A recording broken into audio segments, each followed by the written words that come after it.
Welcome back to the Candid Conversation Show. My name is Muriel, and on the show, we discuss topics that are unspoken and taboo in our community.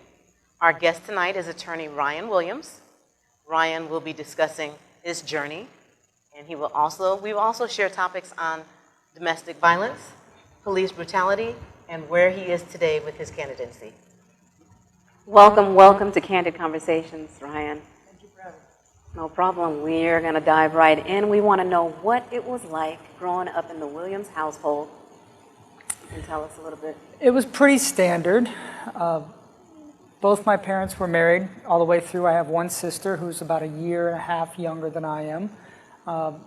Normal childhood, I would say. The one thing in my house that was always understood is we would do well in school. Okay. So, Academic. though most people don't think of me in these terms, I'm actually the first person in my family to go to college. Oh, wow. And to graduate from college. Okay. Yes. Both my parents had a year, but neither graduated. I see. So I distinctly remember thinking, like, when I was in third grade elementary school, that it was not okay to get a B. That's right. Like, you would get in trouble if you got a B. And not only were my parents education was important to them, but I think they understood that I was capable. Yes. So, and the story I tell most people is that I don't remember my parents ever asking to see a report card after about fifth grade. They just made an assumption They knew. that it was all A's. Well, that's awesome. So I went up through high school, played a lot of sports, had a really solid family. I feel blessed for that time. You know, my parents were always at my games, and they were there for me, and that was a blessing. Yes. So I ended up graduating valedictorian of high school in my high school class. Wow. And then went to college. Where did you go to high school? I went to South Lake High School, graduated in 1999.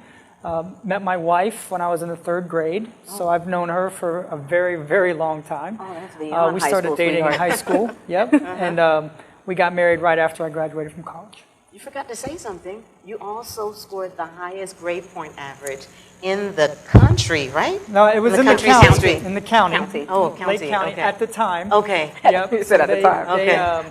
They've had a lot more AP and honors classes since then because Yes, they they have. inflate your average. But when I graduated, I had the highest GPA in Lake County history. Wow. Yeah. You go. You know, I've always wanted to be an attorney. What made you? Did you always know that you wanted to become an attorney? I wish I had one of those stories. You know, everybody starts out with, I was always arguing with Right. people. I can't tell you why I went to law school other than it was expected of me. Really? You know, my dad, who I'm sure we'll talk about, he wanted me to do well, and I think law school was just sort of like you can do a lot of different things with a law degree. Okay. So I don't remember ever having a moment like I really want to practice law. But I did remember that I wanted to go to law school, and I figured it would open some opportunities, so I took the test and prepared and got in. Wow. Yep. That is great. So, you know, I was just saying that I've always wanted to become an attorney. Always. But my dad was like, you're not going to be an attorney because attorneys lie. You're not going to be an attorney. So I had to just change, figure out what else I wanted to do. You So said I went to attorneys nursing. and mechanics. Attorneys and mechanics lie. And we have, you know, attorneys have that reputation because of billboards and things of that nature, Right. which is one of the reasons that I became a prosecutor. Okay. The most important thing that we do is we're truthful. Okay. People, the public, look to us to tell the truth. Okay. And that is not a challenge. The stories we have to tell can be a challenge. But, you know, the credibility of our entire justice system depends upon people trusting prosecutors and law enforcement, which we'll talk about. That's Yes. right. Yes. But that's what really drew me to become a prosecutor, Okay. was the idea of being able to give back to my community. Good. And, you know, I was given a lot of gifts and blessings, you know. I didn't struggle for anything growing up. And I feel Fortunate. I felt, and I continue to feel like that doesn't entitle me to go and make a lot of money, but it does require me to give something back. That's There you right. go. With a skill that I was given. So here I Thank you am. for that. That's Thank you for awesome. that. That's what Yes. keeps you, I was going to ask you, is that what keeps you going every single day? Every single day. That- what wakes you up? and That's say, a big part of it. You know, when you get to a certain level as a prosecutor and you do very serious crimes, you know, victims become real people. They are real people, Yes. and you meet with them and you grieve with them and you go through the process with them. Okay. But, my life really sort of changed when my kids were born. That's right. So I was a prosecutor in the Sex Crimes and Child Abuse Unit for 2.5 years. And I went into that unit when I was 28 years old, Wow, it was before my kids were born. I don't know that I could do it again. Yes. Okay. Most people think about rape or sexual battery and they think in terms of, the female jogger who gets snatched off a trail or something. Right. The reality is that most of those cases, the overwhelming majority, are children. And That's the awful. offender is usually a family member. And they're very hard to prove. And yet sad. they're the most important cases, among the most important cases that we do. So, but now, I have said this, I want my children to do something important with their life. Okay. Whatever that may be. They don't have to be prosecutors, they Right. don't have to be doctors. But I want them to have an understanding that what they do needs to serve their community. There you go. That's where it needs to start. Unfortunately, what I do requires me to spend a lot of time away from them.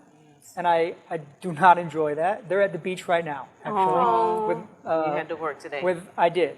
But, I want them to not only know that I love them, but that they've been given opportunities. That's right. And when they look back, hopefully they'll understand that I was doing something important. And you were doing Yes. it for them as And well. that they will know that they have an obligation to do that too. Absolutely. Leadership by example. That's right. That's wonderful. Thank you. Did that cause a lot of mental strain for you working in that type of department with Yes. the children? It So did. when you do sex crimes and child abuse, the highs are very high and the lows are very low. I distinctly remember one case where a victim was a child when she was victimized, and she didn't report until she was much older. And it was a week-long trial, and the defendant was found not guilty. Oh my goodness. Even though I knew, and I think the jurors knew, because some of them were crying when they gave the verdict back. Yeah. Because I think they believed her, they just didn't think there was enough evidence. Proof, yes. And so, but then the following Saturday, my wife and I had gotten breakfast and coffee, and we'd never been to this place before, and the victim was our server. Oh, And wow. she just comes up to me, and she sees me, and I'm just like, oh my gosh. Oh, my gosh. And she just starts crying and hugged me. I don't know how she'd react. Of course. But, so in one sense, that can be very sad. In course it another is. sense, I like to think that by going to bat for her, that she understands that I believed her. Yes. And that someone was willing to fight for her, and maybe that can be the beginning of healing. Right. You did the best you could. Yeah. She knows that. Yeah. I like to think that everybody whose case I worked on knows that I did everything I could. You did. That's awesome. Wow. You know what? Being a domestic survivor and an advocate, I felt, I know there's so much that is being done now, but I know there's also a lot that's not being done. I felt like I didn't have any help. I had a restraining order, and to me that he would show up, and then by the time I called, the police, he'd be gone. So it's almost like, I almost felt like the state just I was not helped. I felt like I feel like they failed me. Right. And I didn't have a lot of money back then. So I had to take whatever, help that I could get from the state. But to feel like I was alone, and now I was scared. I was scared for myself and my kids. What were we going to do? What if he comes back? What do I do? The restraining order, how important is that? Or what is it exactly that a restraining order does? What does it do? So you're referring to it as a restraining order. Legally here in Florida, it's usually called an injunction. Yes, that's it. Right? So it's domestic violence injunction Yes. in particular. What that does, it's an order that a court can enter if there are certain findings that are made that requires the individual to stay away from the petitioner, the person who asked for the injunction. In this case, it would have been you. Yes. And then if that person violates that injunction, that's a whole separate crime that can be reported. And I should have started with this. I'm sorry that you went through that. Yes, thank you. And I mean that. Thank you. Because you're obviously not the only one. No, I know. Injunctions can be very useful, but they are a piece of paper. So unfortunately, right now, I am prosecuting a case where the victim had an injunction for protection of domestic violence and ended up being murdered by the person who had her injunction, which is, of course, every prosecutor's nightmare. Right. That we don't do enough. Oh my gosh. And the real challenge that we have as prosecutors, and as the elected state attorney that you have, we get literally hundreds of domestic violence cases a year, thousands. I bet. And for reasons that you're familiar with in the cycle of violence, Right. in the domestic violence cycle, a lot of women either don't know that they need the help or in that moment don't want the help. Right. And the challenge is to find the people and the victims who need the help and are willing to accept it. Exactly. While also identifying those who don't know they need it but are most at risk. Right. Right? Because, unfortunately, and it's usually a female, right? When a woman ends up dead at the hands of someone who had abused her, Right. which is not uncommon, unfortunately, everyone can look back and say, well, the signs were there. Well, of course they were there, but getting help to the right people, that's the job of the state attorney and the prosecutors, is to identify those people who are most at risk and getting them help, sometimes even when they don't want it. Right. And it's doubly bad that you were one of those people who did want it Right. and couldn't get it. So that's a failure of the system, and I'm sorry that happened to you. I know it's not just me. Thank you for that. I know it's not just me. Like you said, there are so many other women, but the main thing is I'm still here. Right. Yep. I'm alive. You have taken on quite a bit of high-profile cases, such as serial rapists, drug traffickers, police accused of excessive force. Right. But one that stands out is Markeith Lloyd case. Yes, ma'am. Just if you can just say whatever it is, just a little bit of something regarding the case. So Mr. Lloyd was charged in two separate cases. In one case, it was very much a situation like the one we were just discussing, where the victim was his girlfriend, Shadi Dixon. Yeah. He ended up killing her and was tried for that case in September, October of last year, and found guilty of first-degree murder. And it's an interesting story because, it goes back. I was initially assigned to Shadi's case. Right. Her mother, Stephanie Dixon Daniels, is a friend of mine. Okay. And has become a friend of mine. Okay. But because of scheduling, and I was scheduled to try a different case at the same time, I was shifted over to Mr. Lloyd's other case where he's accused of murdering the police officer, Deborah Clayton. And, it, like a lot of cases like that, it is a long journey, not for me, but for the victims and the survivors. The family members that, a year goes by, 2 years go by.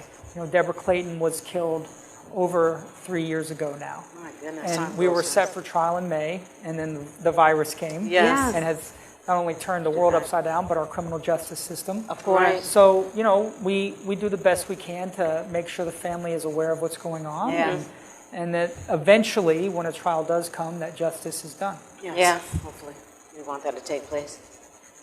We also see you as being the next state attorney. What changes Your do you lips think? to God's ears. What changes would you bring? What changes do you see yourself bringing if that is the case and you do become the next state attorney? There's a lot of changes I would like to make, but I'll give you the short version and then you can ask any questions that you want. I think we need to do a much better job of keeping people out of our criminal justice system who don't need to be there, Right. and focusing our resources on violent individuals that we need to remove from our community. I agree. So in other words, I think we spend way too much time on people who commit minor crimes, Right. who drive without a license, Right. who possess misdemeanor amounts of cannabis or cocaine, Right. even cocaine. And we need to make sure that we don't incarcerate those people. Unfortunately, our criminal justice system over the last 25 or 30 years has really focused on prison, I jail. know. That's it. It's It's crowded. full at this point. Right, and of course, it disparately impacts communities of color, Of course. right? Yeah. Individuals who don't look like me are Right. the ones most likely to go to prison. Right. And that's unacceptable. It is. Yeah. And Thank you for that. of course, I mean, I think people who ignore that fact are kidding themselves, and Yes, absolutely. they're ignoring the numbers and the data. The question is, how do we prevent that? There you go. So, more specifically, I think we need to broaden our use of diversion. So, Okay. diversionary programs are where a person is arrested, as opposed to being prosecuted or entering a plea, if they do some community service or take a class. So, if you get arrested for drugs, maybe you take a drug and alcohol class. Okay. And then if you complete those requirements, your case goes away. And it's like it never happened. Right. Right? Most instances you can go and you can have your arrest expunged, so it's like that never happened. Right, okay. And that prevents people from being in the criminal justice system because as you probably are aware, most people are aware, if you get a felony conviction on your record, it is very difficult to gain employment. Right. And once you can't be employed, you can't support your family, and you're more likely to turn to crime Exactly. or The do streets. illegal activities. Yes. And that's the cycle that we need to break. The other side of that coin is there are people in our community, like some of the ones we've discussed, who have no business being there. There And you they're go. only going to bring pain and suffering Yes. to other people. Right. And while I don't believe in incarceration for minor level offenses, I refuse to allow people in certain communities in Orange and Osceola County to live in fear. Right. You know, Okay, good. Pine Hills is a very dangerous place with people who have lived in the neighborhood for 30 or 40 years, who are now older, Right. and are scared to go out of their house. They are. Exactly. And that is completely unacceptable to me. They're scared. So I want to, the short version is I want to shift resources from those minor crimes and then shift them to the major crimes so that we incarcerate fewer people at the bottom end and really focus our resources at the top. Yep. I like that. That's the truth. Let's hope. Yeah, yeah, that is the truth. I mean, there's so many, like you said, a lot of minors. But the thing is, minor crimes. Right. But of course, if they're repetitive, if they continue to repeat, then of course that moves to major. So, Unfortunately, some people have a difficult time rehabilitating or learning from their crimes. And eventually, I mean, look, if you commit minor crimes enough, we kind of run out of options. Of course. Right. Right? That's trying to help you. everyone's last resort. But at the same time, I mean, people should remember that the state attorney's office, we are prosecutors. right? Yeah. As much as we can offer resources to people, and we need to do a better job of doing that, we are not a social service organization. You know, our Right. chief job is to prosecute crimes. Right. And if someone commits, you know, if you drive without a license once, we need to make sure you get your license and can support your family. If you do it twice, okay, well maybe now we need to figure something else out. You do it 10 times, at some point There's a we have to problem. teach you that that's not acceptable. Absolutely. There Right. has to be a punishment for that. Yeah. But Correct. I think those cases are relatively few and far between. Okay. Good. It sounds like you are so busy. It just makes me anxious just hearing everything that you have to go Right. through. What? Do you sleep well at night? I do sleep well. I think that's a function of two things. Number one, I try really hard every day to do the right thing. Okay. I am a person and I am imperfect. You know, I believe in Jesus Christ and Yes. I'm a Christian. Good. And I know that no one is perfect. That's right. And I No. make mistakes, and my wife would be happy to tell you all about all of them if you had her here. But I try hard to do the right thing, even if the consequences for myself Right. are not the outcome. So that's the first part. The other part is I run every day. Okay. I run 40 or 50 miles a week. And between that Wow. and sleeping 5-6 hours a night, I'm tired. 5-6 hours. So when I usually get up between 3:30 and 4 every morning, Oh gosh. have a cup of coffee in the morning, and I sit down and I do my emails, and I have my 2 hours to think, or hour and a half. When things are quiet. Quiet. And then I go run, and I'm usually out the door before the sun is up. Okay. I get back, and by the time I get back, my 5-year-old is awake at 6:45, and it's, you know, Daddy, can I watch TV? No, you can't. Right. You know, and I listen to the news, and then the day starts. And between work and being a father and more work and a Yes. husband, before you know it, it's 9 o'clock. It's time to go to bed. That's Time right. to go. That's right. Got a full day. Yes, ma'am. Even though you're busy and you really enjoy what you do, you really do, what would you say to someone that asks questions on becoming an attorney or a prosecutor themselves? What would you say to that person? If they were going to become an attorney, I would tell them to go to medical school. Oh, wow. Unless they're going to be a prosecutor. Okay. I legitimately think I have the best job in the world. And the reason Really? is because every day I get up and I get to go and do the right thing. You know, it's been a while since someone told me how to handle my cases. And I've been fortunate that I've had bosses, for the most part, who trusted my judgment. Okay. good. So if I think something is wrong, we don't do that. You know, and if I think it's right, we do it and we pursue it to the best of our ability. Okay. And there are not a lot of jobs where you can do that. You know, if you're a defense attorney, you have to represent your client's interests whether you like that or not. Or not. If you're any kind of attorney, for that matter, your client, you have to represent them to the best of your ability, and sometimes that means doing things that you don't really want to do. Now, there are things I don't want to do as a prosecutor, you know, Right. but for the most part, I get up every day and do the right thing. And so the example I use is when I go to church on Sunday, which shamefully is not as much as it should be, because that Right. becomes a work day for me. Yeah, I know. With my kids on Saturday, Sunday, Right. that's when I get quiet. Right. But when I go to church and if I tell people I'm an attorney, it's like, oh, that's nice. But you say I'm a prosecutor. It's And different. people, they look at you differently. Right. Because I think most prosecutors serve the community. That's right. Awesome. We are in a season of uncertainty right now, you know, with the social injustice and Right. police brutality. Can you share your thoughts on that for us? Yeah. Yes. There are too many instances of people of color, particularly men between the ages of 20 and 50, being shot and killed by law enforcement. You know, I watch as much news as I need to stay informed. And even though I'm a white 39-year-old male who doesn't worry when the police pull me over, Yeah. I make it a point to be conscious of the fact that that is not the reality for a good number of our citizens That's right. here in Orange and Osceola County and elsewhere in the world. I say that because the time has come to change that fact. So I have been endorsed in this race by law enforcement. Okay. The Fraternal Order of Police, the police unions, which if you watch the news, Yes. have been largely criticized. Yes, Yes. they have. And there are some criticisms that are fair. But my experience is that 99% of law enforcement are good people. Yeah.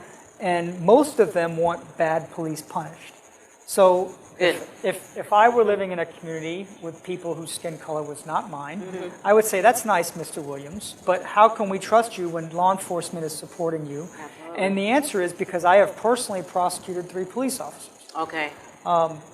2 of the cases I remember distinctly because, in all candor, I lost both. Okay. The jury found the officers not guilty in both. In one situation, the one that immediately comes to mind, my best witnesses were 2 other police. And one of them was a very young officer who had only been working as an officer for 6 months. Okay. And he sees the brutality and he comes forward. And people have no idea how much courage it takes to do that. Yes, it does. Because I know for a fact that he was roundly shamed by a lot of the people around him. But he did the right thing. Yes, he did. Right?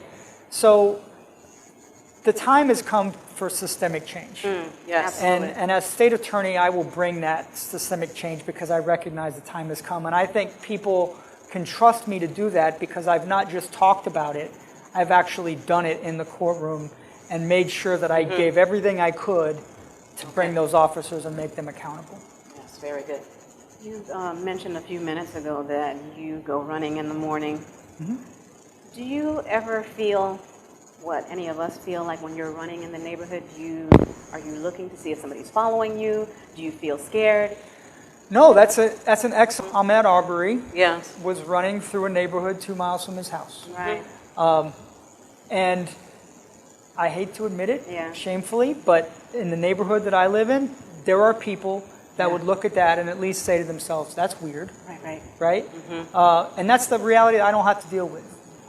You know, I run in the morning with raccoons, but for the most part, I've never been bothered Yeah. by anybody. Okay. And that's I don't know what a better example of how race plays a role in our Yeah. society Yeah. than that example. Yeah. You know, when you're out jogging, the idea that somebody's sweating and running down the road at 2 o'clock in the afternoon Yeah. is up to no good. Right. You know, that is a racist sentiment. Yeah.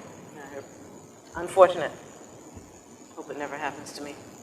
I do That's too. what I do early in the morning. And you know, it's I talk about this with my friends often. It's because it can be overwhelming. Yeah. Right? How do we solve this massive problem that 200 years after the end of slavery we're still dealing with? Still dealing with. And the answer to that, in my humble opinion, is we have to continue to take steps, Have to. one step at a time. That's right. Continue to force the conversation. There you go. Continue to elect people that will deal with the conversation.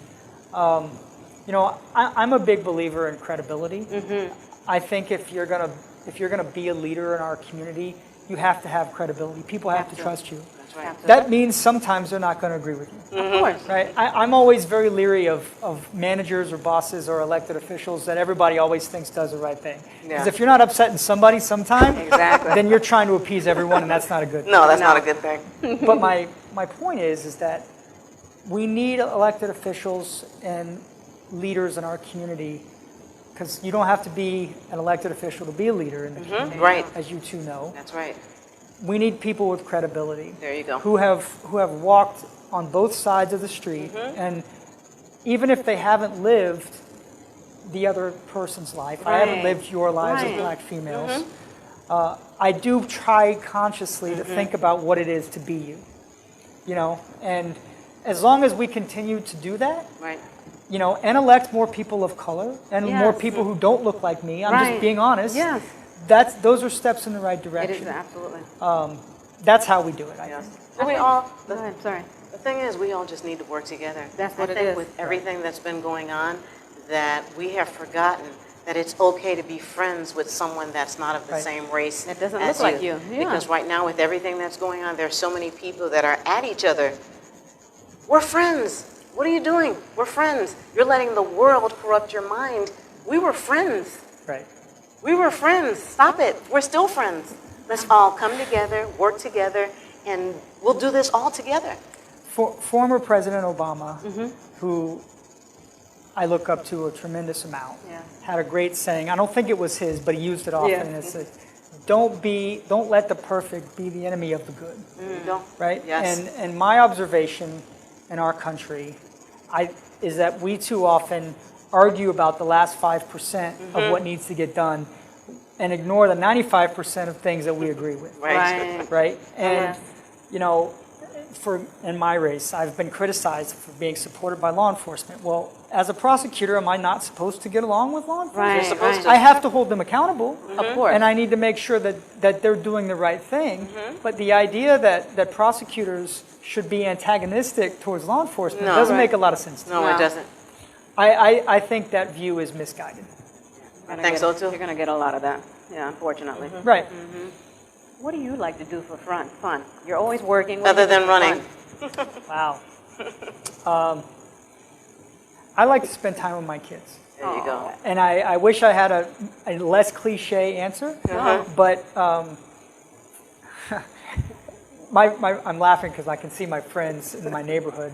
I don't have a lot of fun time. Like, I like to play working? golf, Right, you know? okay. Well, that's good. I play golf once a year if I'm lucky, and usually there's an ulterior motive to that, like somebody I need to Right. see that I haven't seen Of for course. a while. Right. But for me, the best time that I can have is to get to a beach and watch my kids play. There you go. And, Aw. they know that those are the memories that they'll remember. Priceless. Those are priceless So times. my daughter swims, right? and her practice starts at 4:30. I can't get off work every day course, to of do that, course. of course. Right. But I try to make it a point, at least once a week, time permitting, to get there so that I'm there before it's over. Okay. Because what she'll remember is that I was there when it was over. Very And I good. was there to Yes. wrap the towel around. Absolutely. it, That's right. You know. Aw. And I coach both my kids' soccer teams. Okay. We do that on Saturdays in the fall and the spring, and that's a lot of fun. Stressful, but fun. So I guess that's what I would say. I like that. Very Yeah. good. So you do get out and do some things. When I'm with my kids and Yeah. my wife, yeah, family time. that's the family time that's good. That's good. They'll remember that. Ex- Yes. Exactly. That's the goal. I mean, I want them to have the good memories that I had. That's right. So. But you're making it affordable for them to do some things that, Right. if you weren't doing your job, they might not have been able to participate with some of the things they're doing. Right. I want my daughter to know, and my son. I say my daughter because she's a little older, and Yeah. we can have some of those conversations. I want her to know that if I'm not there, it's not because and there's nothing wrong with making money, but it's Of not because course. I'm trying to have a nicer vacation or Right. whatever. It's because somebody else needed me. Somebody okay. else's son or daughter lost something, Right. and I can try to help replace that. That's nice. And if I can set that example, then maybe she'll do something. That's a nice way to put it. You like put that. that very well. Thank you. We've come to the end of the show. It Flew goes by. so fast. Yeah, it goes real fast. But do you have any Events or upcoming events or Well, you I wanna guess share? I'll leave people with the important dates. There you go. Because today is the 7th of July. Okay. It is. So if you live in Orange and Osceola County, you'll get your mail-in ballot next week. Okay. If you request it. Uh-huh. Early voting starts August 3rd. Okay. Excuse me, August 8th. And And the election is August 18th, though I think most people will have already voted by the time that comes around between early voting and vote by mail. So, Okay. you know, what I would say is if the way we fix our country, in my opinion, is to have more informed people voting. Okay. Because if everybody really knew who the candidates were Exactly. and didn't allow themselves to be sucked into 30-second commercials on TV, Right. then we might be in a better place. Right. So educate yourselves. Yes. Find out who the people that are asking for your vote are, and then vote for who you think is best. That's right. There you go. Good luck to you. Thank Yes, you. definitely. I appreciate it. Thank you, ladies, for having me. Thank you Sure. for joining us. We hope after you're elected, you're not too big to come back. and Not at visit all. us. Anytime. Anytime. All right. Thank you. You're welcome. We want to thank you for joining us this evening. Tune in next Tuesday at 6 p.m. for another amazing show. In closing, there is a Chinese proverb that says, "The person who says it cannot be done should not interrupt the person who is doing it." Ryan Williams is doing just that. He is determined, dedicated, and he is living a life of service to family and community. Thank you for tuning in to Candid Conversations. Welcome to Candid Conversations online and TV show, a space where the least desired and hardest topics are brought to light in order to heal as a community.